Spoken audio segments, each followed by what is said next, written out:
Welcome to Life, Lessons, and Laughter with your host, Glenn Ambrose.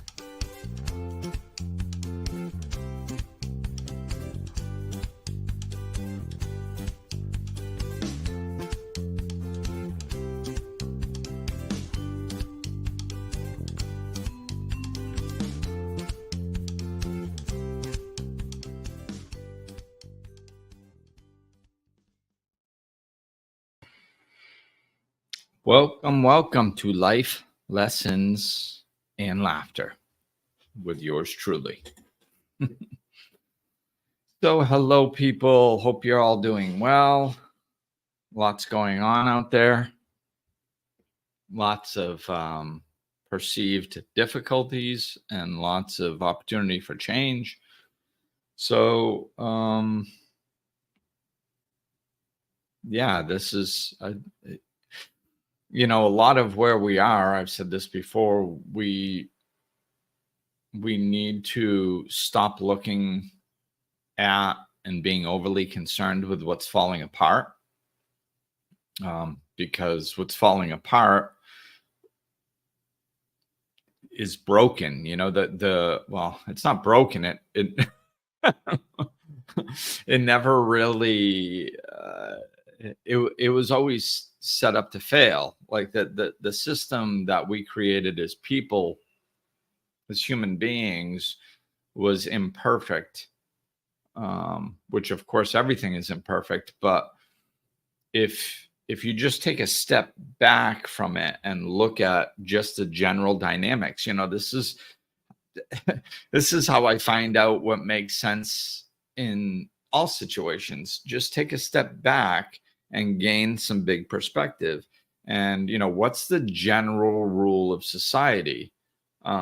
Society is set up in place, and then you have a small group of people who make the decisions for all the other people. Now, we saw that didn't work, right?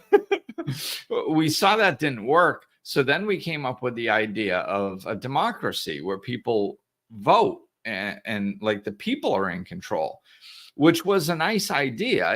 That was, I think, a step in the right direction. Unfortunately, our lives get easy enough where we weren't really that invested, like especially in the developed countries, we're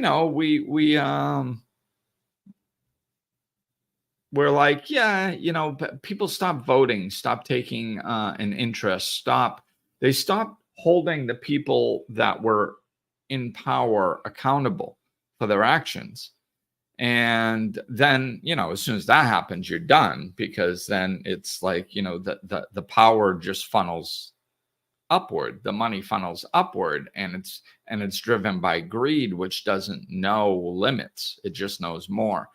So the system that we have was always doomed to fail. It's, you can see countries that never had, like, the people never had a right to vote, and then all of a sudden they get the right to vote, and the amount of people that show up at the voting polls is like off the charts, right? Because people are going, oh my God, I have a voice. Like, we can actually determine what happens in our country. This is amazing. This is wonderful. And then they go. And, they probably make some good changes. And over the years, time goes by and less people go, I'm working now. It's easy to go to the polls when you're not working. When your family's been starving for 3 generations, and you have an opportunity to make political change, and nobody's working. Yeah, sure. That, of course, you're going to take advantage of that. Of course, it's going to get exciting. That's, everything is like that. If you don't have it, you can understand how important it is and how people want it. Like, a lot of people in countries that don't have schools on every corner, the kids will walk 10 miles to school, one way. And they'll do it because they want to, and they'll actually pay attention in class. Whereas, in the more developed countries, the kids are made to go to school and they're just like, I don't wanna, So, this is the type of mentality we have to be careful what we're immersing ourselves with. So, I get into the community. I think one of the big problems in the world right now is things have just gotten too big, too out of control. So as I was saying, I guess I'll just finish up that thought. The paradigm is just it's not held accountable. It's not. I mean, if we the people stayed invested in politics to the level that we, I guess, should for the system to actually work, like for us to do that, we have to that has to feel like we have more control. Like we have to be affected by things. Most often, the government and the countries are so big that the government can literally take trillions of dollars out of taxpayers' money, and we don't even know. Like we go to work, we still have lobster on our birthday. We still go out to a nice restaurant when we want. We still have a roof over. Like it doesn't affect us. That is too big. It's too big to keep track of. And this is what I'm seeing. And so so yeah. So the old paradigm is falling apart. Let's look at possibilities for a system that can stay together. Let's look at the qualities that seems to work throughout history and, quite honestly, just logically. That's what I want to do with this podcast, is just look at some dynamics, some community dynamics that seem to work, that seem to make sense. So I actually put up a post, my friend Michelle, she's written a couple books, and yeah, if you're looking for these books, just private message me, and I can hook you up. But so she has this quote in, I think, her second book. It says Mexican Sonora at the bottom. So the quote is, "Bad roads bring good people, but good roads bring all sorts of people." So bad roads bring good people, but good roads bring all sorts of people. So this sparked a conversation on this private WhatsApp group that I have. And as I started expressing my perspective on it in the group, I saw it just kind of expanded into a sense of community, which sparked this podcast. So what I was looking at, when I started talking about that quote, the information that was coming through is, it's kind of, like I live up in the mountains in the Dominican Republic, and the road getting up here was really bad when I moved up here. It's gotten a little bit better over time, but even more so, the road that goes by, like there aren't that many roads here, right?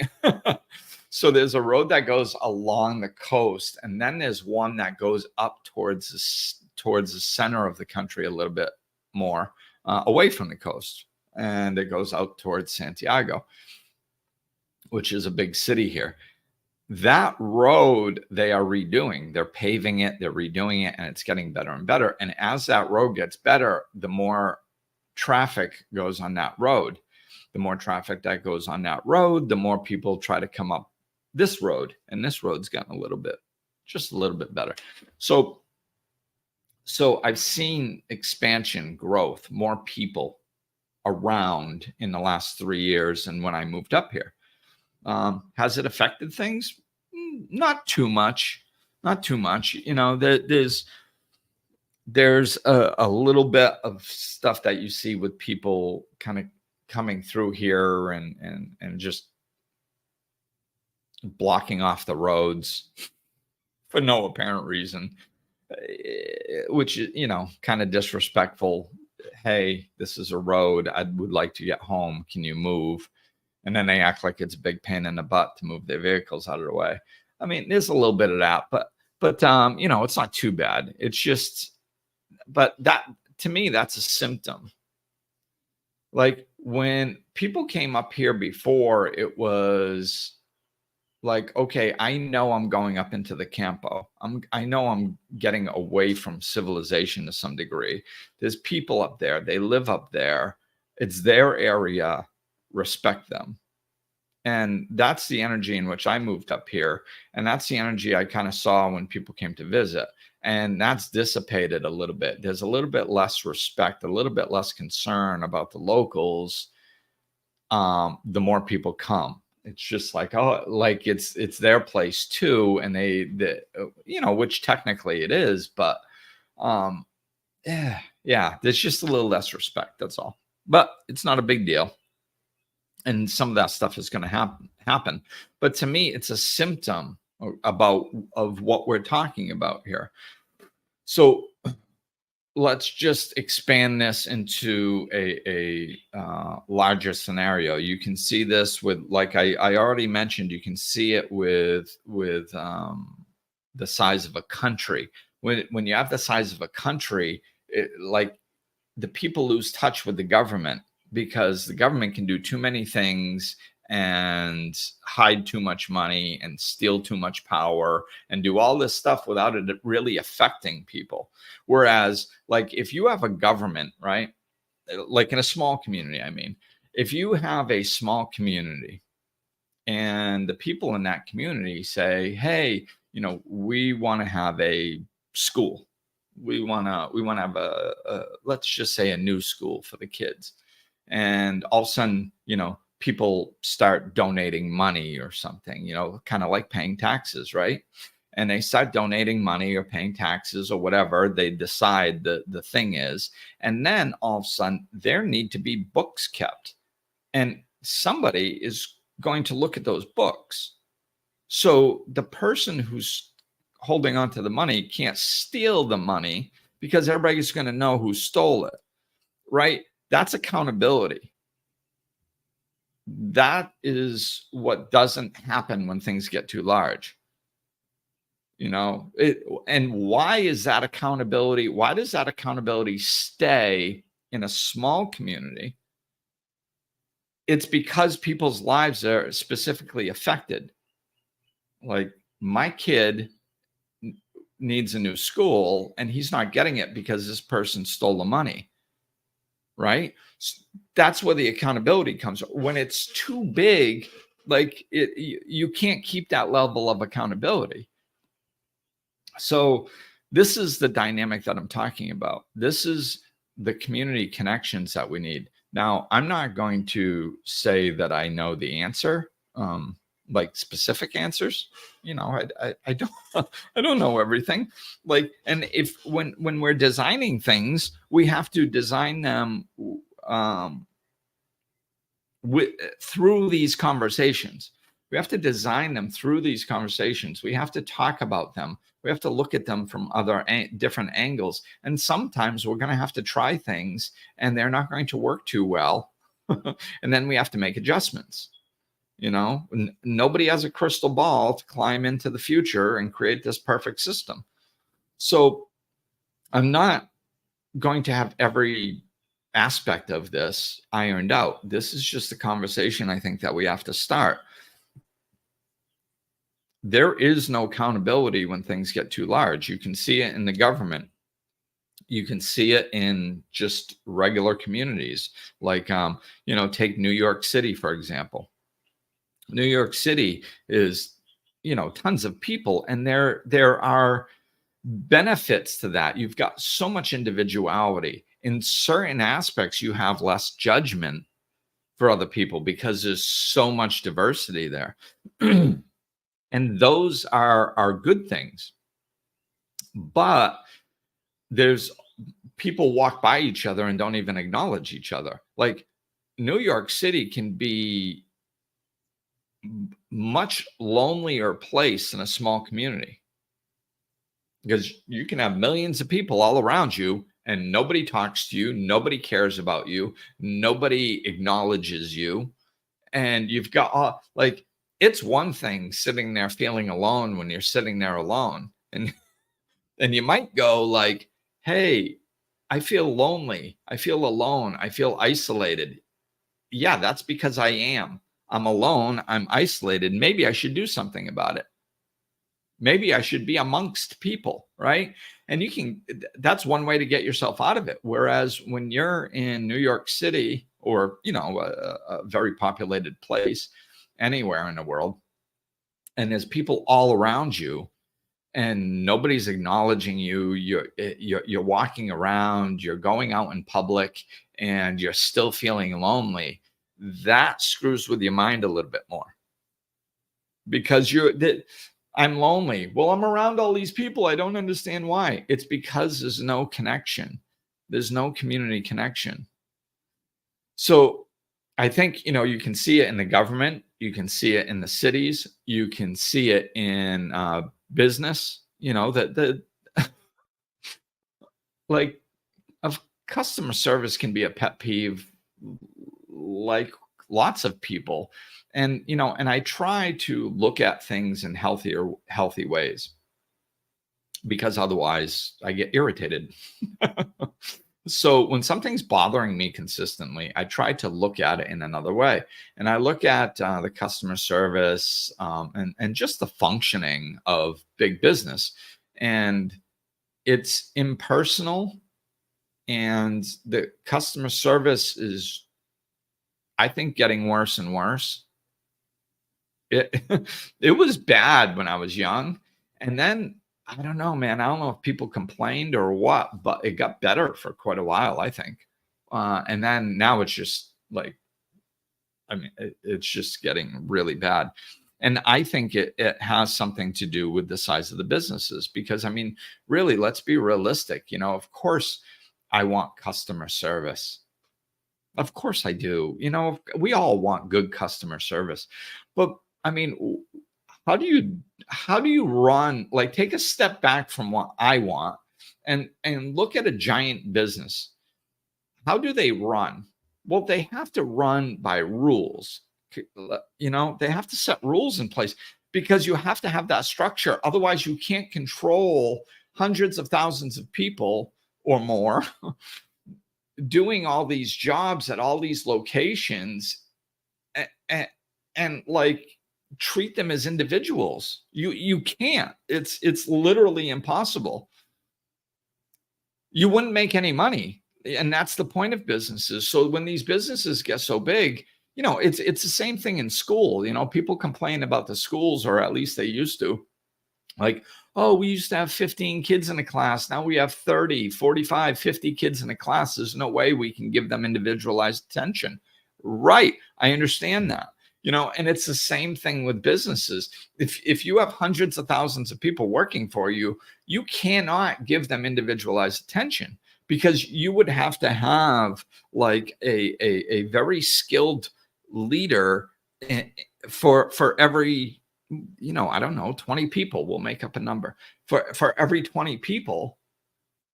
And then, like, how do you control all those leaders that are in control of all those groups of 20 people? You can't. Like, you see, the more people you have, the more structure you need, because you can't be individual. You can't, because when you're individual, you make individual decisions based on individual people and individual situations. And if you have that, you have, let's say you have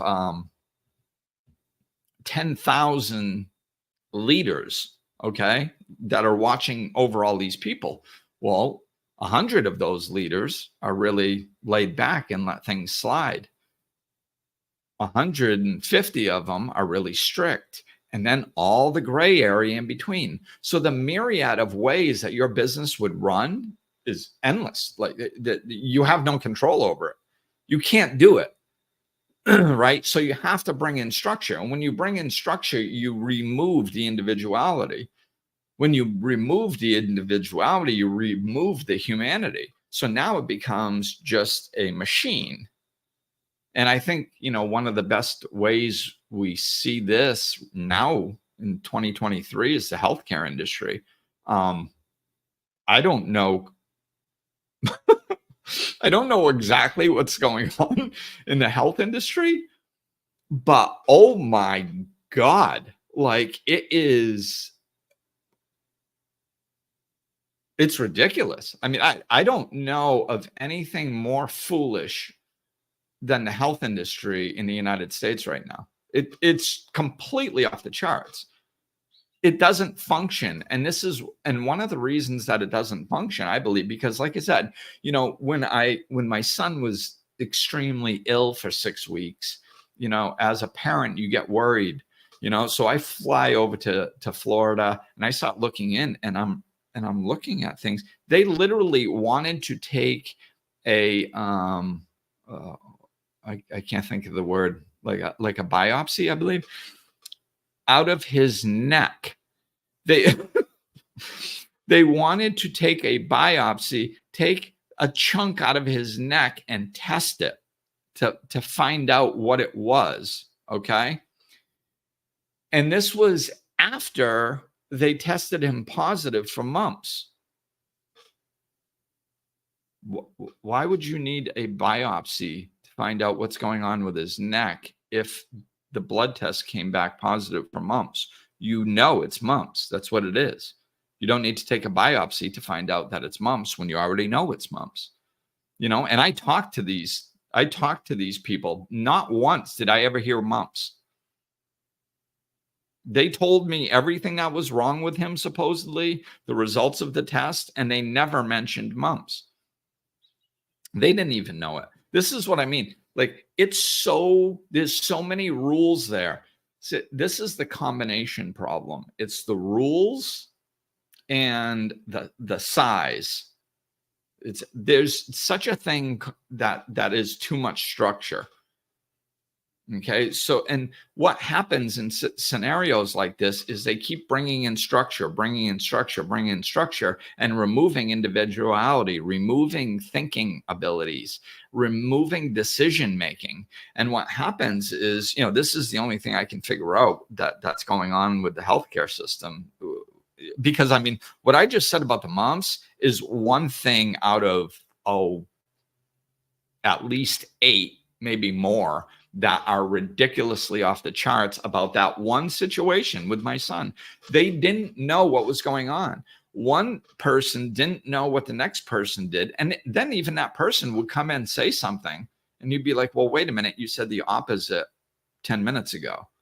And they'd be like, oh, wait, let me check. And then they disappear and never come back. And then somebody else would come in and say something else completely different. It's just that there's, and you think with the structure, what the structure does is like it sections off little things, so there's less problems. That's true with a certain amount of structure, but you can get too much structure to where there is no thinking. Like, people literally are not allowed to use their brain in any way, shape, or form. Otherwise, they get in trouble, because if they use their brain, they veer off of whatever the structure says to do. Because sometimes that structure doesn't make sense. So, of course, they're not going to do it. And then they get in trouble. So they're taught not to think. And when you have a human being that doesn't think, they do things that don't make sense. So this is a problem with the too much structure, because of the size being too big, attempting to control things too much. There's no individuality. So this is what I'm talking about. You see it. Like I said, you see it in government. You see it in the healthcare industry. You see it in business. You see it in community, government, cities, all that stuff. So I think it's important to keep the connection in community. I think what we need is smaller sections, like I grew up in Massachusetts, in a small town. My son grew up in Rhode Island, in a small town. I also lived in Florida with gigantic cities and gigantic schools. And it's a completely different experience. And I think that the smaller towns were, I like them better. I'll just say I like them better. I was going to say they are better. Whatever. That's my perspective. I like them better because there's more sense of community. Now, even those towns, there's less connection. Like when I was young, basically everybody knew everybody, pretty similar to when my son grew up. But like when my son grew up, it was more important to keep your nose out of other people's business than when I was young. So like when I grew up, like if I got in trouble with somebody else's parent, my first thought was, oh crap, I hope they don't tell my parents. Because that's usually what happens. So I could get in trouble with the neighbor's parents, and like I had to listen to them.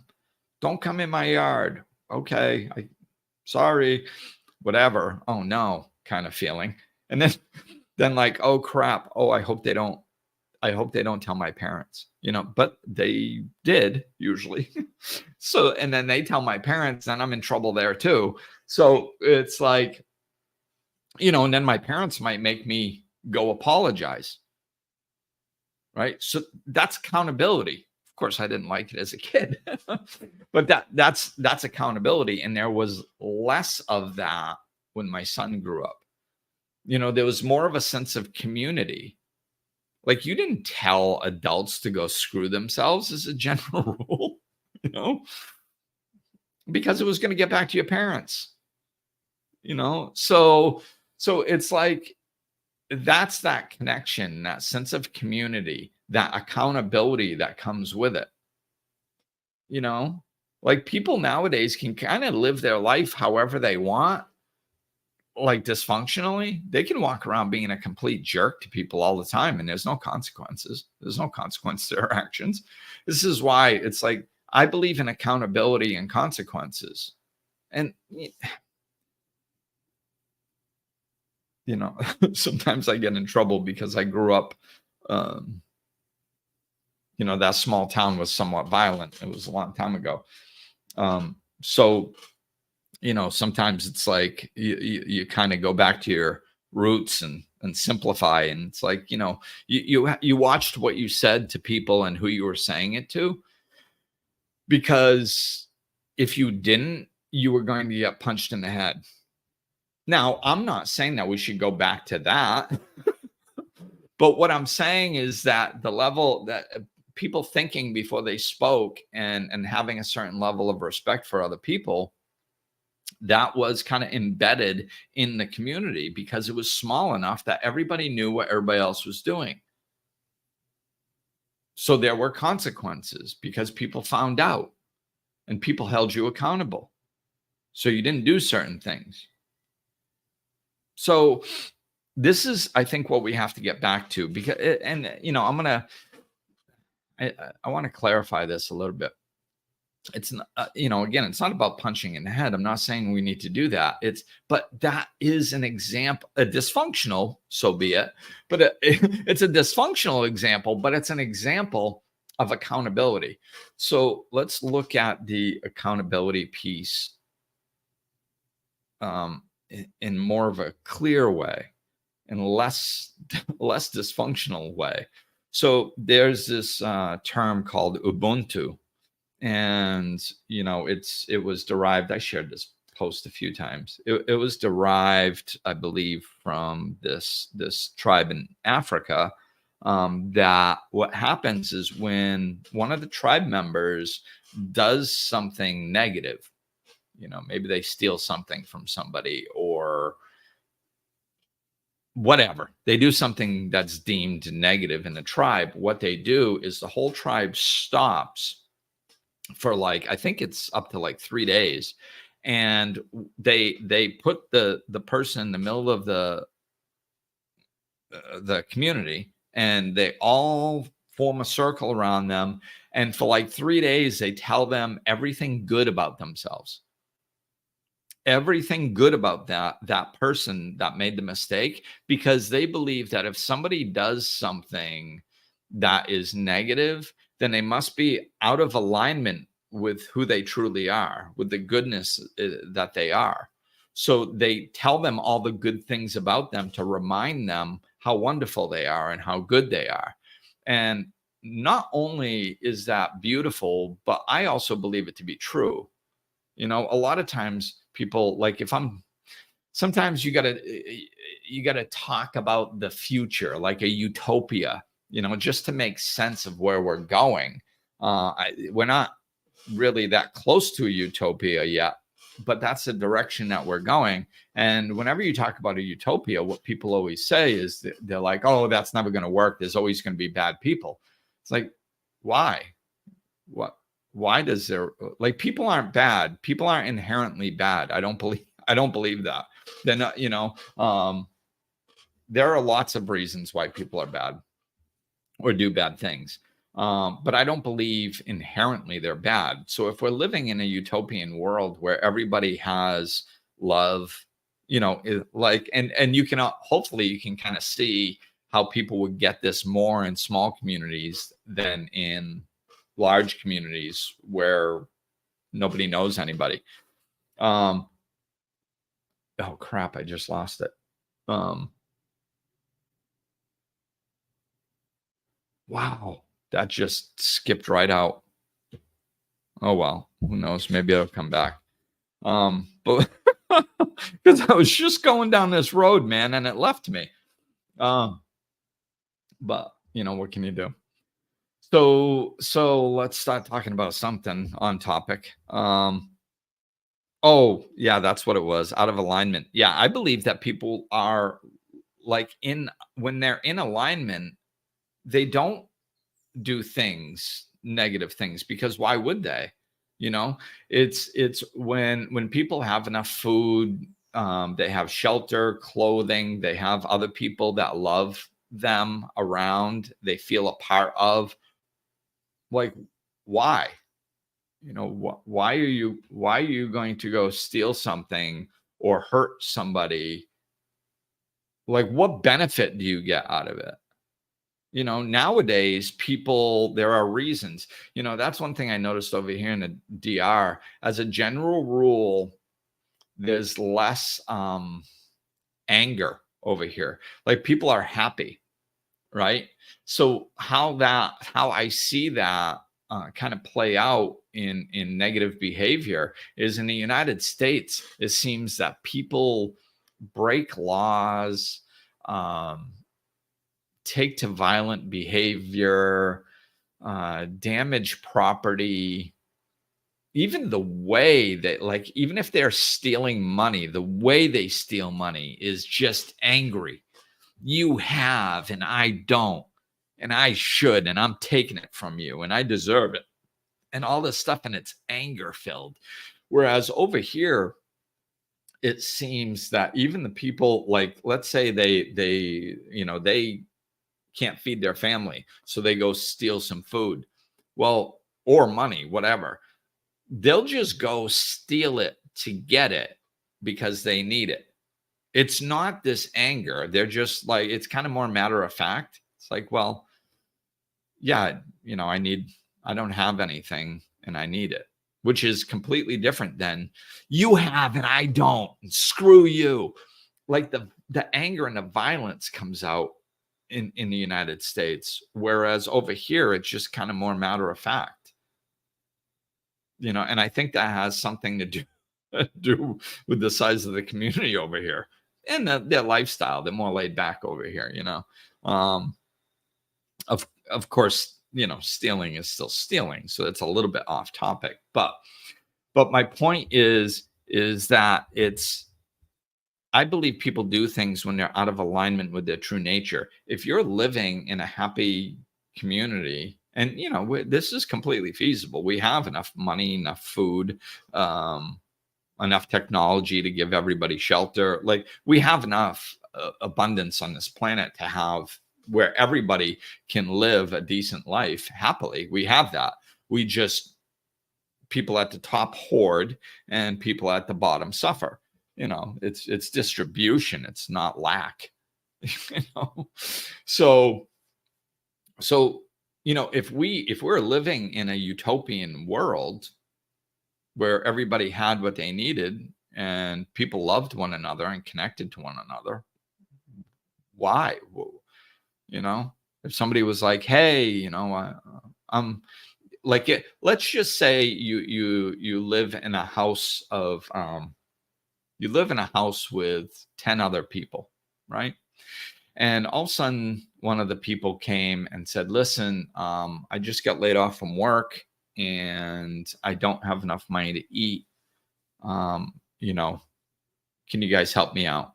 Most likely those 10 people or the other 9 are going to come together and help out, right? Because one's struggling. Now, picture that when you have a community of 1 million people. Where do you go?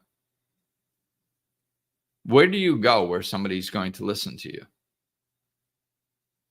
To the mayor or something?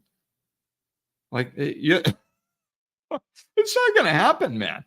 I understand that there are governmental programs, and that's a whole nother freaking podcast, the dynamics of those and what aspects of them are good and what aspects of them hold people back and blah, blah, blah, which I'm not going to get into. But this is what I mean. Like, when there's so many people, there's just there's no individuality. There's no, oh, really? We look at the mental health crisis. Who do you go to? You're alone. We're so focused on individualization and being individual, and there's no community anymore. So I think that, we need to get back to community. We have to understand what works. Like, I was watching this documentary. Which one was it? It might have been The 12. If you haven't checked that out, check it out. It's The 12. It had all these indigenous leaders go over to the New York City, which actually, it's funny. I was going to say something else about this, but they came over to New York City, and there was all these ancient wisdom teachers from from the bush out in the middle of nowhere all around the world. And they come to New York City to have this creation aspect of the new paradigm, basically. And long story, but anyway, so they come, and 2 of them were like from the bushes of Africa, maybe, and they're walking down the street with all these people, and they start talking to each other, and they go, these people don't say hi to one another. They walk right past each other and they don't say hi. I wonder what happened to them. I wonder what happened to them where they don't say hi to each other. They couldn't even understand how you can be around people and not acknowledge them. And they saw, when they saw that, their first inclination is, I wonder what happened to them. Think about that. I wonder what happened to them to make them like this. Like, from their perspective, there is something wrong with these people. There is something that is hurt on the inside, or some sort of difficulty that they went through to close off their heart, to get them to a place where they can walk down the street, passing each other, touching shoulders, and not even acknowledging one another. Like, something negative must have happened to get them into this place. I wonder what it was. To me, that's so interesting. It's very telling, and I think it was that show, and they were talking about talking to an indigenous leader, in his little community, and they said, what is happiness to you? It might have been a different documentary, I'm not sure, but anyway, they were asking this guy, and they said, well, you seem very happy. And he said, happy. He says, yes, very happy. He says, well, why? And he was he was like, well, because I'm part of a community. That's why. That's where I derive my happiness from. I'm part of, like, we love one another. I'm part of a group of people that loves one another, and we care for one another. That's why I'm happy. And it's like, wow, man, I can see that. I can see how being a part of a community and having that connection with fellow human beings is so important. How can we how can we expect to live in harmony if we don't even care about one another, if we're not connected, we're not vested in one another's interests? I don't know that we can. And I don't know how we can expect ourselves to be connected with one another when the communities are so large and the businesses are so large. I don't see how we get there. I don't see a way to take, like, I grew up in the United States, so that's why I use that for an example most of the time, but you can use anything. How do you go into the United States and say, okay, there's 50 states, we have to get that smaller? Okay, well, let's go by the city. Okay, well, some of the cities are too big, so let's go down to the boroughs. And how do you break that apart and rearrange how the entire country functions? How do you deal with, like, right now we still need a military? How do you have a country that big and magically make the people accountable in it? I don't know. Like, I don't know that we can. It's, maybe we can. Maybe there's a way. But what we're doing isn't working. It's like the cities are even too big. Like, I mean, especially in Florida, of course, but I mean, even in Massachusetts, like, stuff goes on in little states and little towns that it's already, even in those small microcosms, they're too big to control what's going on, to have people be accountable to one another. So whatever, this is going to play out over time. So I don't know the specific answer, but what I do know is that we have to start connecting to one another more, and we have to start holding our leaders more accountable. We have to start thinking of the connection of community as something valuable. We're just moving towards more individualization and separation from people.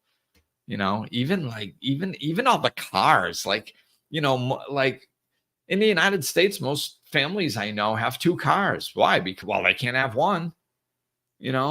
Why?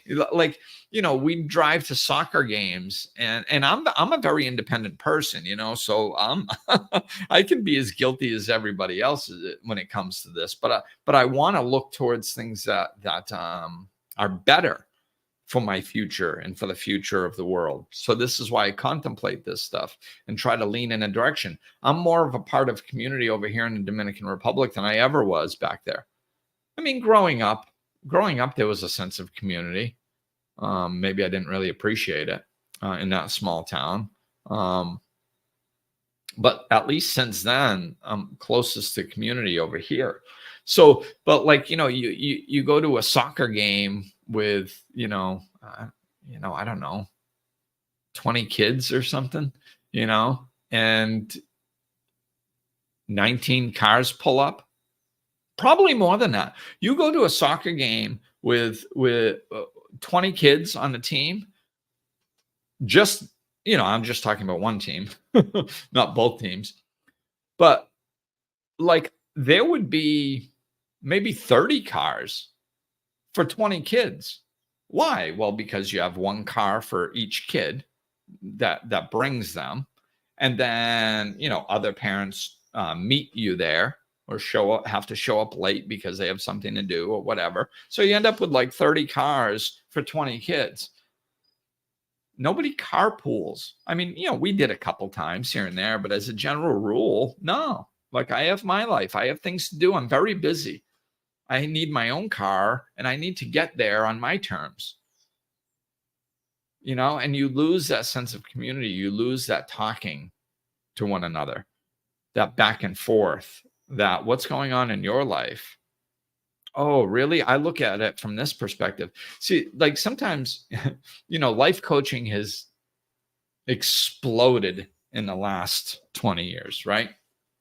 However, there's still a lot of judgment about it. And there's still a lot of people out there that could use life coaching that don't get life coaching. And one of the main reasons is because people think that they're supposed to figure out things on their own. And we're simply not. I use this example all the time. Take a person, put them on a deserted island for 3 years where they don't talk to anybody, and they get stuck in their own head. Weird stuff starts to make sense, and they're freaking crazy, right? So this is what's happening a lot in our community. Like you don't have to leave the house. You can order food. You can work from home. Like there's no interaction with other human beings, and you get trapped in your head. And weird stuff starts to make sense when you get trapped in your head. I can't count how many times, like I myself and other people talking to me, thought they had something all figured out. And then they say it out loud and they're like, oh my God, I can't believe, for some reason that made sense in my head. I don't know why. Saying it out loud, it doesn't even make sense. That's part. And then the other part is just different perspectives. Weird stuff makes sense inside of us. Stuff that doesn't make sense makes sense when we're stuck in our heads and we're not getting any feedback. We're not saying it out loud. We're not talking it over with people. This is why I still talk things over with people. And also it's the different perspectives. We're individuals for a reason, not so that we are each an island. That's not why we're individuals. It's so we have different perspectives, so we can be more together than we are separate. It's balance like everything else. Of course you want to be individualized. Of course you want to be an individual. Of course you want to be unique. We were designed that way. But we're also supposed to come together in community and become more together than we could possibly be separate. But, it's more of a good thing is not always a good thing. This is what, it's like we were individuals and we had a tribe of 10 and we couldn't accomplish everything. Then we see this tribe of 100 and we're like, oh my God, look at all the stuff that they accomplished. We should be 100. Okay. But at some point, maybe we should have stopped because now we have communities of, I don't even know, hundreds of millions or something. And like, that's too much of a good thing. We went too far in the other direction, which is something we usually do. So it's about that balance. Yes, we can have community and we can be more together than we are separate. But that doesn't mean we have to keep going in that direction until we're so out of balance that we get all the detrimental aspects of it. I mean, I was an alcoholic for 20 years. That's that's a problem with addiction. It's like a little is good, more is better, right? So I drink and like, oh, I don't feel insecure and I feel confident and my problems don't bother me and blah, blah, blah. So I drink a little and that's what happens. So if I drink more, then I'll even be more confident and I can do more things. No, that's not how it works. It's balance. It's in the middle, right? So I think, maybe we can live in, maybe this is part of the answer. Maybe we can live in large communities, but have small groups. Maybe we just have to connect to the people around us better. Maybe that's just it. Maybe we have to have smaller sections and stuff and that are love based. And then, like all of a sudden you have, like, let's say we start seeing community groups or something. I'm just gonna try to, like, phrase this in a way that we can wrap our brains around it. So, like, who knows, maybe we start forming community groups where it's like, oh yeah, like, we support one another and all that stuff, and out of love. And then all of a sudden it's like more of these groups pop up and more of these groups pop up, and maybe we even have a number limit on it. I don't know. But like, these groups stay small enough to where they don't blow up into where we can't keep track of each other anymore. Maybe that's an aspect of it. The other thing that just popped in before I finish is, an interesting dynamic in AA, Alcoholics Anonymous, is only, those groups are only so big. And I'm not saying that there's no dysfunction in AA. There is. But one of the things that's interesting about AA and the model of Alcoholics Anonymous in the 12-step program has been studied immensely over the last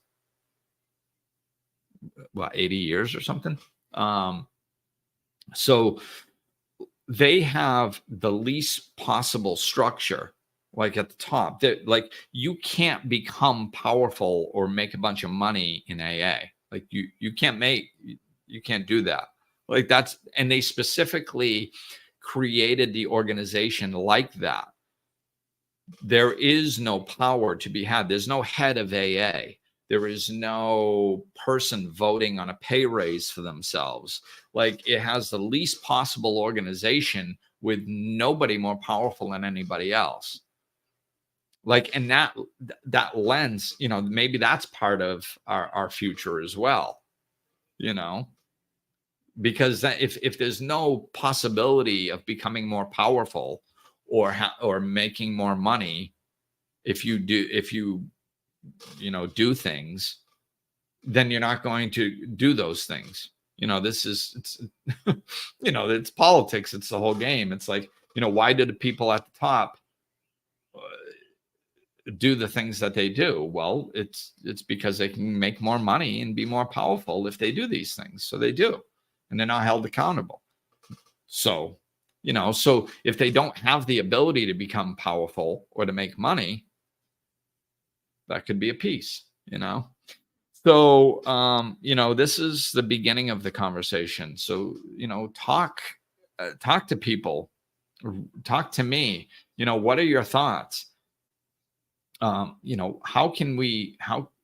What's the solution? I mean, I think that there is an aspect of connection to one another and a sense of community that is necessary moving forward. But how do we get that? I see all kinds of benefits with it. Self-esteem rising. When people are struggling, there's people all around them going, hey, we struggle too. Oh, really? There's nothing wrong with me?